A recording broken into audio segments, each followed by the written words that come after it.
Hi everyone, this is Dan, and this is a special video. As you can see right here, I have Watchmen, and I also have Squadron Supreme, the omnibus from Marvel. Watchmen being from DC, by the way. And this video will basically be an introduction to one of the long-running series for this year.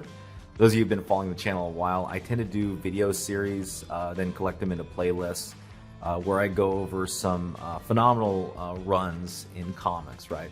So for a lot of you guys, you know, I did last year I did Mutant Massacre. I did the year before that I did Secret Wars. Also do it in manga too. So I did One Piece, right? A lot of guys remember that. And this year I have a couple planned, but the big one I really want to go over this year and really make sort of the main centerpiece of this year's long series is DC Comics Watchmen and Marvel Comics Squadron Supreme miniseries. And the reason why I want to go over this is, number one, I technically haven't gone over Watchmen on this channel, and I feel like even though it seems almost tired for another person to go over Watchmen, the comics, I think there's so many videos and essays and analysis of this miniseries. There's not a whole lot I could add to the subject. But a lot of times what I noticed that not a lot of people go over is the other miniseries that occurred just a year before at Marvel Comics, which was Squadron Supreme. So let's just go over the background of this so that I don't have to go over it later in the series. So Watchmen came out, I believe, 1984. Was it 86? I think it was. Actually, I think it was. It's like 86, I believe. Actually, I forget now. Let's go take a look at this. So I'm not talking out of my rear end here. Obviously, I was not born of this era. So originally published, 1986. Squadron Supreme, on the other hand, was published in here, and this is the miniseries by Mark Gruenwald, is what I'm going to go over. Original Squadron Supreme #1, 1985. So Squadron Supreme came out about 1 year ahead of Watchmen. They don't really copy each other, but they both tackle a very interesting concept, which is the nature and the sort of the philosophical challenges faced with the concept of superheroes, right? Whether it's in Squadron Supreme, which is more of a challenge to the sort of the utopian idealism of superheroes and the limits of their ability to really enact change or make things better in the world that they exist in. And Watchmen, which is more of a dark and very bleak deconstruction of the superhero mythos within the confines of what we know in the genre, right? And just going on about Watchmen, obviously a lot of people know this, written by the very famous Alan Moore, drawn by Dave Gibbons. The fascinating thing about Watchmen is both Alan Moore and Dave Gibbons are British. So in many ways, you could say Watchmen is almost, despite being published by DC Comics, it really is honestly more of a British comic. Really almost a British tribute to sort of the DC comic realm in a way. Even though the characters themselves within this are actually based off the Charlton Comics characters.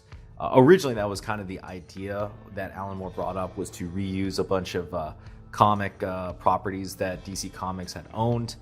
But there was some fallout in the discussion between Alan Moore and DC about how to do this, or what can and can't be done. And eventually, they just ended up, him and Dave Gibbons just ended up making brand new characters that in many ways were similar to DC Charlton characters of the time, right? So a lot of people already know this. Watchmen is at least in my view, and this is just my opinion, is the definitive deconstructed hero story, right?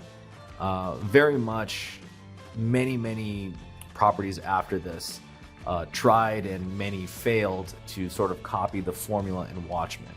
And for fans of that genre, deconstruction of heroes, deconstruction of the hero mythology, really that sort of grim, dark, gritty realism, naturalism, within the superhero genre, it's really hard to bring up anything that gets close to this. I think the closest you're really going to get in terms of everlasting influence would be the works of Frank Miller in the same era, right, in the 80s, when he came out with The Dark Knight Returns, and also his Daredevil run, especially the later half of his Daredevil run, right?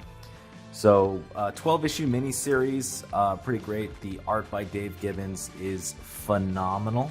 Also, obviously, the writing by Alan Moore is very, very good. This also was the beginning of sort of it wasn't the beginning of the British Revolution or British invasion of American comics, but really was the beginning of the heavy influence that the British writers had on American writers.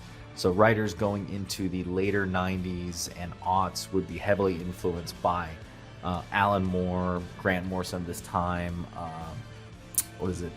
Neil Gaiman, Garth Ennis, etc., right?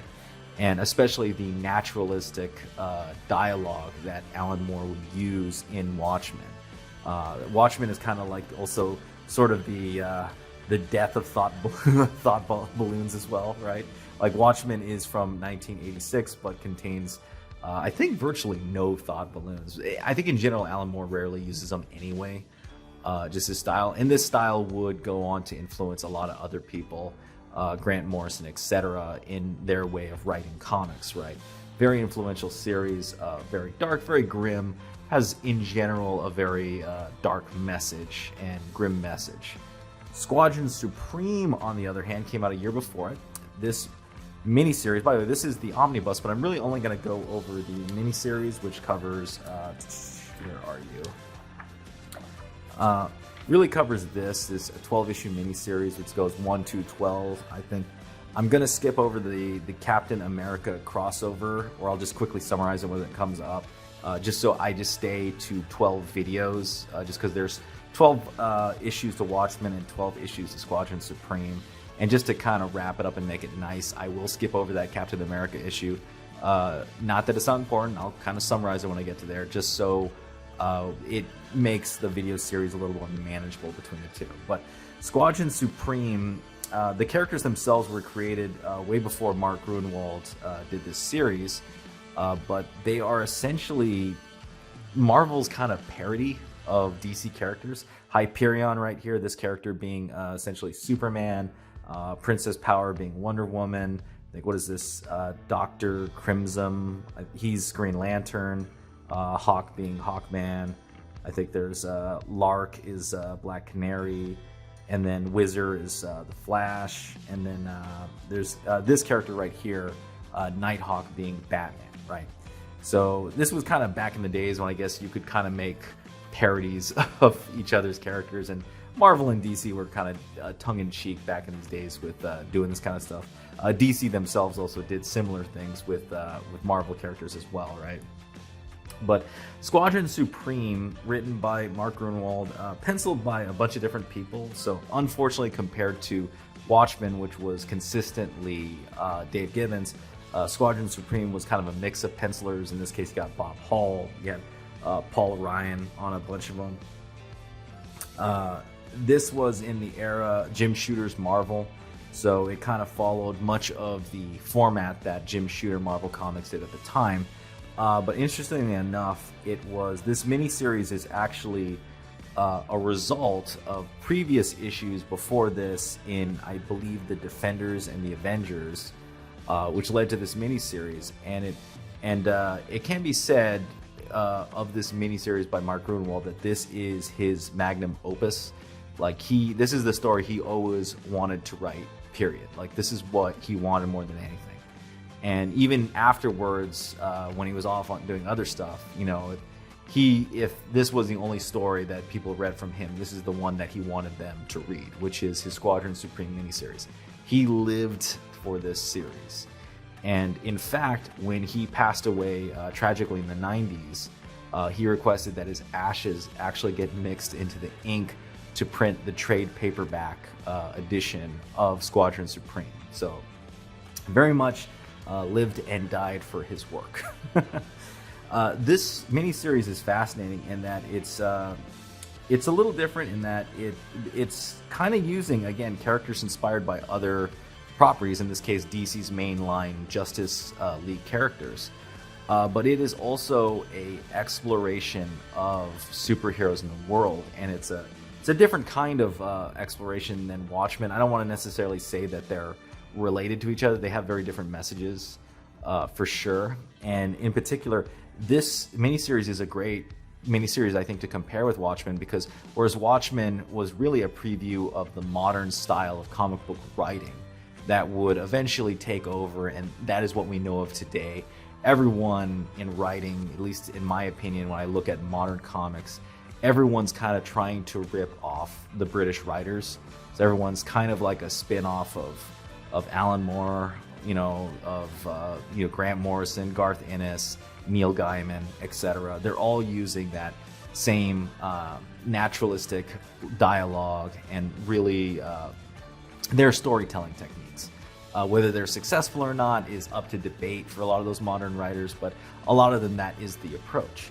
Whereas in Squadron Supreme, Mark Gruenwald is from the older generation, so this is very much in the same vein as Stan Lee, as Gary Conway, Chris Claremont, Jim Shooter, all of those guys. Their way of telling stories, that sort of classic American comic format, is what pretty much dominates the storytelling style of Squadron Supreme. And it's a really cool series, and it's also a very much underrated and also not very well-known series. And some of it probably has to do with the fact that the characters are so generic looking. Just my sort of look, from the outside, like 10,000 foot view. And also this book, in a way, it very much uses the House Marvel style. So, when you compare it to many of the Marvel comics of this era, it didn't necessarily pop. Whereas like Watchmen, especially the art by Dave Gibbons, most definitely pops from a lot of what DC Comics was doing at this time. In particular, the adult, content and themes of Watchmen compared to other stuff going on around this time, like the mainline Batman books, Teen Titans, etc. Right? So I've kind of babbled on enough. I didn't want to make this a super long video, but yeah, I'll go issue to issue. So I'll be going to issue number 1 of Watchmen and issue number 1 of the Squadron Supreme. And kind of, getting a feel, going over both of them, their plots, sort of interesting aspects about them, and kind of getting to the two different messages and two different approaches here. And really, I think Watchmen's been kind of done to death, so what I say isn't going to be particularly, I think, at least in my opinion, it's going to be groundbreaking compared to the thousands of other videos done on it. But I am really excited to compare it to Squadron Supreme and put a little bit of light on Squadron Supreme. Very much an unknown and underrated issue that came out around the same time. Right? Anyhow, guys, that's the video. Let me know what you think. If you like this video, please hit the thumbs up. Subscribe if you haven't subscribed. Hit the bell for notifications. You got any comments on this future series, Watchmen and Squadron Supreme? Leave it down below, and I will see you next time.